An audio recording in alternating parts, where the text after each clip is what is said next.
नमस्कार, मी रवी कुमार. जवाब तो आपको देना होगा बोल सरकार या सदरात 85 आवाजच्या खास एपिसोड मध्ये आपलं स्वागत. कशा आहात आपण? मजेत ना? मजेत राहा, हिट राहा, फिट राहा आणि हो, आरोग्याची काळजी घ्या. चला तर मग विषयाकडे वळूया.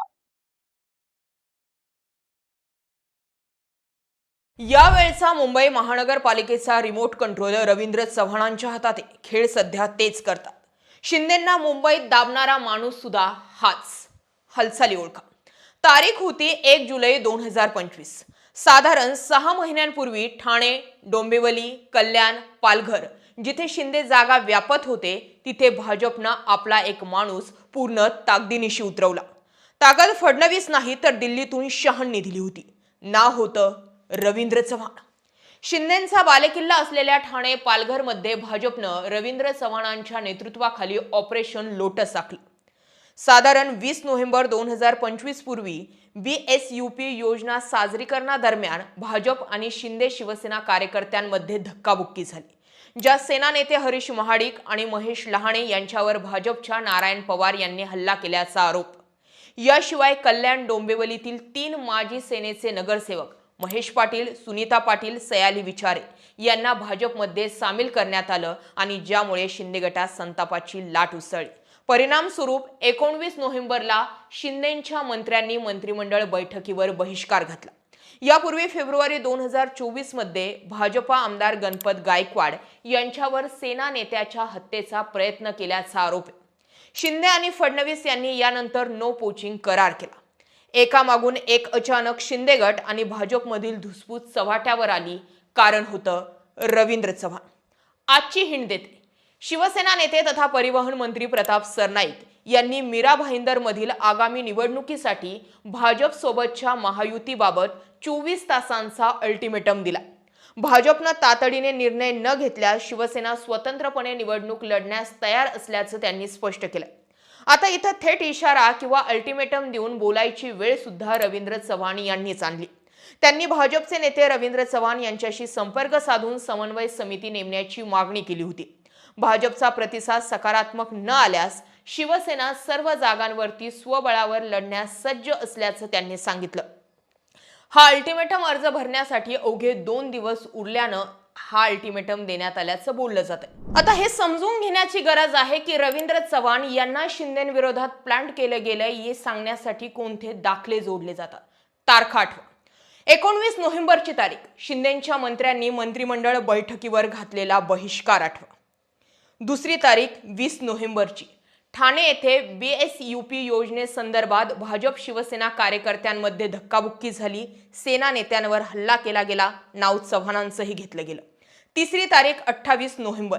रवींद्र चव्हाणांचे जळगावमधील वक्तव्य. 2 डिसेंबरपर्यंत मला युती टिकवायची. त्यानंतर कोकण पैसा वाटपाचा विषय झाला. निलेश राणेंनी रवींद्र चव्हाणांना घेरलं. पुढची तारीख 5 डिसेंबरची. चव्हाण आणि शिंदे यांचे वाद मिटल्याचं भासवलं गेलं. त्यानंतर 8-9 डिसेंबरच्या दरम्यानची घटना. फडणवीस, शिंदे, रवींद्र चव्हाण तिघांमध्येच बैठक होती. फोडाफोडी न करण्याचा अलिखित करार केल्याच्या चर्चा समोर येतात. पुढची तारीख 10 डिसेंबरची. रवींद्र चव्हाणांची अमित शहांसोबत भेट होते. पुन्हा मूळ ओरा हा रवींद्र चव्हाणांचा दिसतो. शिंदेंवर कुरघोडी सुरू होती. पुढची तारीख 14 डिसेंबरची. डोंबिवली बॅनरवाद पाहायला मिळतो. चव्हाण शिंदे पुन्हा आमने सामने येतात. पुढची तारीख 24 डिसेंबरची. 5 तासांची मॅरेथॉन चर्चा होते. तरीही जागा वाटपात शिंदेंना घेरलं गेलंय. अंतिम निर्णय अजूनही भाजप आणि शिंदे गटाच्या युती संदर्भात आलेला नाही. प्रश्न तयार होतो, रवींद्र चव्हाणच का? रवींद्र चव्हाण 2009 पासून डोंबिवलीचे आमदार राहिलेत. रवींद्र चव्हाण हे नाव डोंबिवली पुरतं सीमित होतं. अचानक 1 जुलै 2025ला महाराष्ट्रामध्ये रवींद्र चव्हाण भाजपचे नवे प्रदेशाध्यक्ष म्हणून लॉन्च केले जातात. तोपर्यंतही रवींद्र चव्हाण वरवर शांत दिसले. रवींद्र चव्हाणांना मुळात प्लॅन्टच महानगरपालिका निवडणुकांसाठी केलं गेलं होतं. आरोप झाले तर माझ्यावर होतील, कुरघोडी केली म्हटलं जातंय तर मला म्हटलं जाईल आणि वरून हात कुणाचा आहे असं म्हटलं जाईल तर दिल्लीचं नाव येईल. या हिशोबाने रवींद्र चव्हाण मागच्या 6 महिन्यांपासून काम करत होते. मंत्रिमंडळावरती बहिष्कार घालण्यापर्यंत ज्यावेळी वेळ आली त्यावेळी कळालं रवींद्र चव्हाण आणि एकनाथ शिंदे यांच्यात फारच लागू नये. मुळात रवींद्र चव्हाण डोंबिवलीचे. ठाणे, कल्याण, पालघर या ठिकाणी ताकद एकनाथ शिंदेची. वन साइड मॅच तिथे एकनाथ शिंदे मारत असताना रवींद्र चव्हाण जे त्यांचे जुने परस्पर विरोधी राहिले त्यांना प्लांट केलं गेलं. पुढून तिकडून वनमंत्री गणेश नाईक यांना समोर आणलं गेलं आणि या दोन्ही घटना कारणीभूत ठरल्या की शिंदे फक्त मुंबई पुरतेच घेरले जातील. मुंबईची समीकरणं, मुंबईचे एकनाथ शिंदेचे नगरसेवक फोडले गेले, भाजपचेही शिंदेंनी फोडले, ही गोष्ट आहे. मात्र ती ॲक्शनला रिॲक्शन होती असं शिंदे सेनेकडून सांगितलं गेलं. आज तारीख आहे 29 डिसेंबरची. उद्या शेवटचा दिवस हा उमेदवारी अर्ज दाखल करण्याचा आहे. मात्र मुंबईमध्ये शिंदे आणि भाजप यांचा युतीचा फॉर्म्युला कसा ठरला, किती आकड्यांची गोळाबेरीज झाली, कुणाचे तिकीट कापले गेले, किती जागांवरती अडून आहे, अजून काही समोर आलेलं नाहीये. कारण शिंदेंना तिथे एकच माणूस थोपवतोय, रवींद्र चव्हाण. महानगरपालिकांच्या निवडणुका असू द्यात किंवा नगर परिषदा, नगरपंचायतींच्या निवडणुका असू द्यात, फडणवीस बाजूला होऊन रवींद्र चव्हाण यांच्या हातात रिमोट कंट्रोल हे शिंदेंना थोपवण्याचं आलंय. ताकद ही दिल्लीतून दिली जाते.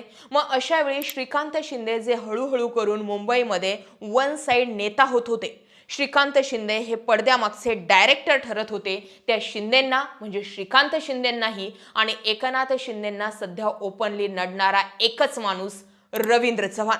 आता याच रवींद्र चव्हाणांना थोपवण्यासाठी शिंदे काय स्ट्रॅटर्जी आखतात हे पाहावं लागणार आहे. नाहीतर भविष्यात रवींद्र चव्हाण हाच माणूस एकनाथ शिंदेंना संपवेल अशा चर्चा होतात. अर्थात एकनाथ शिंदे किंवा श्रीकांत शिंदे हेही हातात खेळणी घेऊन बसलेले नाही. ॲक्शनला रिॲक्शन तर इकडूनही केली जाणार. पण रवींद्र चव्हाणांच्या डोक्यावर जर दिल्लीचा हात असेल तर शिंदेंना तरणं किंवा तारणं दोन्ही गोष्टी कठीणच आहेत. तुम्ही या गोष्टींकडे कसं पाहता? मुंबईमध्ये भाजप शिंदे युती झाली तर शिंदे टिकतील की शिंदे वन साइड मैदानात आले तरीही टिकतील, की दोन्ही ठाकरेंच्या युतीमुळे तसेही भाजप आणि शिंदे यांना कमालीची ताकद लावावी लागेल?